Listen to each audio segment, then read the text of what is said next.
पश्चिम बंगाल से है Narada sting case में सीबीआई की कार्रवाई लगातार जारी है। सीबीआई ने टीएमसी नेताओं के घर पर मारा छापा। ये बड़ी खबर है। पश्चिम बंगाल से सीबीआई की कार्रवाई, वहां पर नारदा स्टिंग केस को लेकर सीबीआई ने टीएमसी नेताओं के घर पर छापेमारी की। ममता सरकार में मंत्री फिरहाद हकीम, मदन मित्रा, सुब्रत मुखर्जी, पूर्व मेयर शोभन चटर्जी से सीबीआई की पूछताछ के लिए टीएमसी नेताओं को कार्यालय लेकर पहुंची सीबीआई की टीम। नारदा स्टिंग केस में पूछताछ कर रही सीबीआई।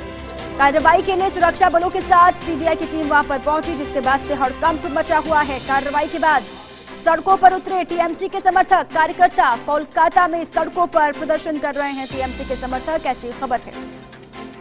तस्वीरें भी वहां से आपको दिखा रहे हैं। पश्चिम बंगाल में सियासी तूफान एक तरीके से आता हुआ दिखाई दे रहा है। हालांकि सीबीआई की कार्रवाई है, जिसके बाद से लगातार अब जो टीएमसी के कार्यकर्ता हैं, समर्थक हैं, वो सड़कों पर उतर गए हैं। नारदा स्टिंग केस का ये पूरा मसला, सीबीआई की कार्रवाई, इसी मामले को लेकर टीएमसी नेताओं के घर पर छापेमारी हुई, जिसके बाद खबर है कि ममता सरकार में मंत्री फिरहाद हकीम, मदन मित्रा, सुब्रत मुखर्जी और पूर्व मेयर शोभन चटर्जी से भी सीबीआई की पूछताछ हो रही है। पूछताछ के लिए टीएमसी नेताओं को कार्यालय लेकर पहुंची सीबीआई की टीम। अब वहां पर सभी से पूछताछ हो रही है। खबर ये, नारदा स्टिंग केस में पूछताछ कर रही है इस वक्त सीबीआई। सुरक्षा बलों के साथ ही सीबीआई की टीम वहां पर पहुंची। लगातार पूछताछ जारी है, लेकिन इसके बीच जो टीएमसी के कार्यकर्ता हैं, समर्थक हैं, वो नाराजगी जाहिर कर रहे हैं। ये बड़ी खबर आपके सामने। और इसी पर एडिटोरियल एडवाइजर आशुतोष शर्मा जी हमारे साथ जुड़ चुके हैं। आशुतोष जी, ये बड़ी कार्रवाई जो हुई है ममता सरकार के मंत्रियों पर, इसके क्या मायने हैं असल में? देखिए, जिस तरह से इलेक्शन में बीजेपी की हार हुई है और उसके तत्काल बाद इस तरह से मंत्री को अरेस्ट किया जाना, जबकि नारदा केस कोई नया केस नहीं है, ये पुराना केस है, लेकिन जो चुनाव के बाद में हिंसा हुई है, इस घटना को उससे जोड़कर देखा जा रहा है कि नारदा केस में चार्जशीट फाइल होने की आज इस तरह की खबरें आ रही है।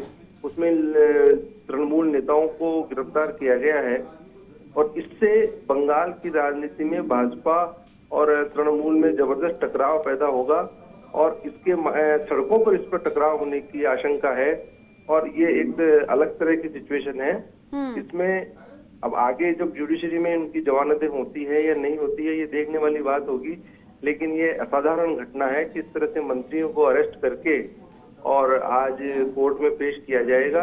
इससे निश्चित रूप से जो वहां पर हिंसा की संस्कृति है और जो वहां पर बीजेपी और तृणमूल में आपस में टकराव हो रहा है चुनाव के बाद, इससे ये और बढ़ने की आशंका है।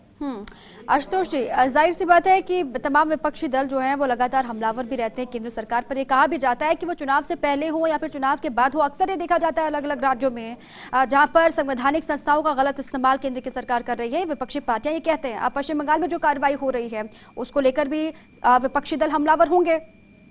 निश्चित रूप से मोदी सरकार पर विपक्ष का एक बड़ा इल्जाम रहता है कि चुनाव आयोग से लेकर के और सीबीआई और ईडी, इन सब का चुनाव में भी खुलेआम इस्तेमाल किया जाता है, ऐसा विपक्षी दलों का आरोप रहता है। लेकिन चुनाव में बीजेपी की हार के बाद जिस तरह से बीजेपी में एक फ्रस्ट्रेशन है और उसके लिए सबसे बड़ी चुनौती है कि बंगाल में अपने कैडर को किस तरह से अपने साथ जोड़े रखा जाए और जो अपने समर्थकों में ये संदेश देने की कोशिश की जाए कि वो सुरक्षित हैं। ऐसे में इस तरह की कार्रवाई बीजेपी ने की है।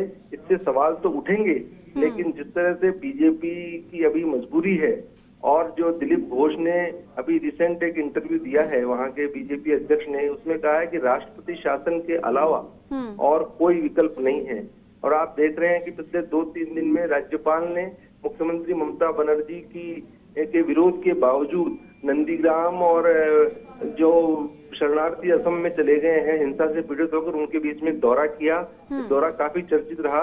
इससे स्पष्ट है कि बीजेपी वहां पर अपने कैडर को खुश करने के लिए किसी भी हद तक जाएगी, क्योंकि वहां पर उसका अस्तित्व बचाने का ये संघर्ष है और ऐसे में इस तरह टकराव की घटनाएं बढ़ेगी। आशुतोष जी, लेकिन अब ममता बनर्जी का रुख क्या होता है उस पर भी लगातार निगाहें हैं, चूंकि उनके तमाम मंत्रियों पर कार्रवाई हुई है। जाहिर सी बात है चुप तो बैठेंगी नहीं ममता बनर्जी। नहीं, चुप नहीं बैठेंगी। जिस तरह खबरें आ रही है, आप देख रहे हैं कि तृणमूल के कार्यकर्ता सड़कों पर हैं और इसमें जो एक कानूनी राय भी ली जाएगी ममता बनर्जी द्वारा कि जो मंत्री अरेस्ट हो गए हैं वो मंत्री पद पर रह पाएंगे कि नहीं पाएंगे, क्योंकि इतिहास इस तरह का रहा है कि जो मंत्री होते हैं वो अरेस्ट होते हैं तो इस्तीफा देकर ही जाते हैं।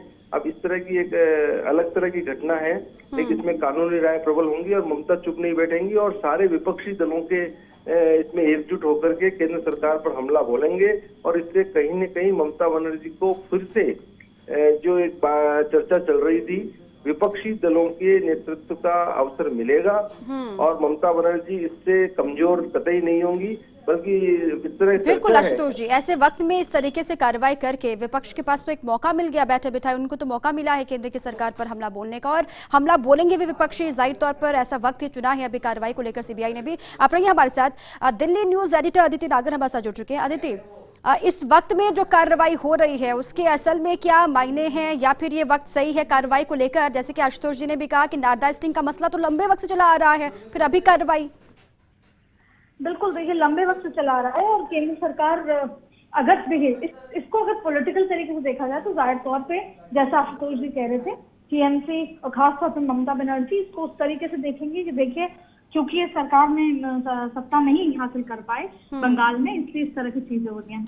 वहीं केंद्र की तरफ से यही इस तरह की बात निकल कर आ रही है कि एक रूटीन चीजें हैं, बहुत लंबे समय से चल रही हैं, उसका कोई टाइम और सीमा तय नहीं होती है। जब भी फाइलें और तमाम चीजें हो रही होती है तो उस रूटीन में ये इस तरह की चीजें हैं। हालांकि ममता बनर्जी जाहिर तौर पर टीएमसी के लोग इस पर सिंपैथी भी और इस पे विपक्ष को एकजुट करके तमाम चीजें होंगी। और आज आप पूरे दिन पर देखिएगा, अगर इस बात पे पूरे दिन डिबेट भी होती है या फिर सोशल मीडिया इसी तरीके से होगा कि केंद्र सरकार कोरोना के इस काल में भी इस तरह की चीजें कर रही है। हालांकि केंद्र की तरफ से यही बात आ रही है कि जो रूटीन चीजें होती हैं, लंबे समय से फाइलें चल रही होती हैं और जैसे ही कोई सबूत या तमाम चीजें हाथ लगती हैं तो वो फिर कार्रवाई की जाती है।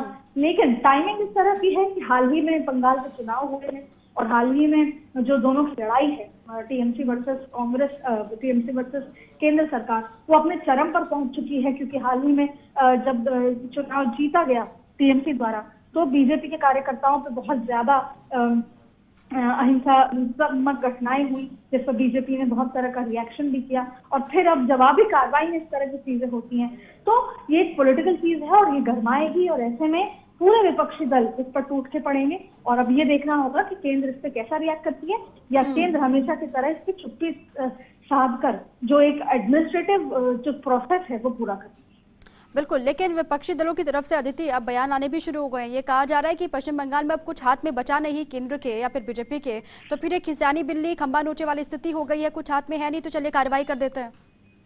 बिल्कुल, देखिए ये अभी तो आने शुरू हुई है और शाम तक आप देखिए सारे टीवी चैनल पर डिबेट के साथ साथ पूरा सोशल मीडिया इस चीज से भरा होगा और इससे कहने का ममता बनर्जी को सिंपैथी वाली चीजें जो है दूसरे राज्यों के नेताओं से विपक्षी दलों से मिलने वाली है।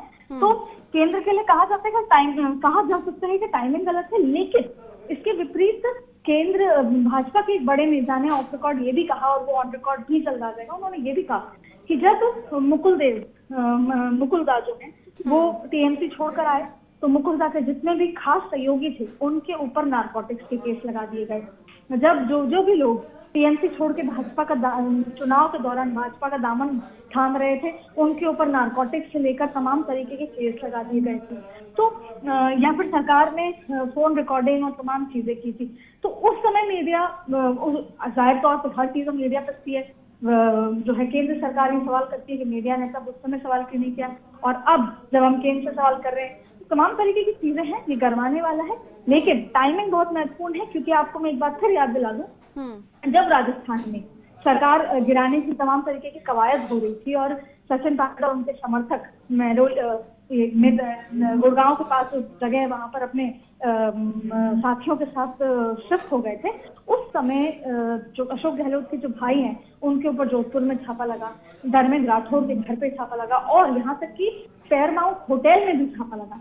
तो उस समय भी टाइमिंग का सवाल था कि जहां पर अब फेयरमाउंट में सारे विधायकों को रखा गया है उसी समय फेयरमाउंट पर छापा होना, या धर्मेंद्र राठौर जो पूरे ऑपरेशन को संभाल भी रहे थे उनके ऊपर छापा लगना, तो ये मेंटल प्रेशर है। तो टाइमिंग का सवाल तब भी उठा था, तब भी कांग्रेस से लेकर तमाम लोगों ने ये सवाल किए थे कि क्योंकि बीजेपी या फिर कांग्रेस से खुद नाराज लोग सरकार गिराने की कवायद कर रहे हैं, ऐसे में केंद्र की तरफ से ये इनकम टैक्स और आईडी के छापे लगना कितना सही है, क्योंकि उस समय भी जब सरकार उस मिडिल में थी जहां पर उनकी सरकार कभी भी गिर सकती थी या बच सकती थी, तभी अशोक गहलोत के भाई और अशोक गहलोत के खास लोगों के उस पर खास तौर पर पैरामाउंट में छापा लगना, तब भी एक सवाल उठा था और आज फिर एक बार ये सवाल उठाया और कई बार उठता आया है कि टाइमिंग अभी हाल ही में जिस तरीके की खींचतान टीएमसी और केंद्र सरकार के बीच में चल रही है, तो ये सवाल उठना लाजमी है कि अभी इतना लंबा पुराना केस है और अभी इस तरीके की कार्रवाई होना कितना जायज है और क्या ये राजनीति का पार्ट है या एक बिल्कुल अदिति, क्योंकि ये तो अलग अलग राज्यों में, जैसे कि आपने राजस्थान का एग्जांपल दिया, राजस्थान हो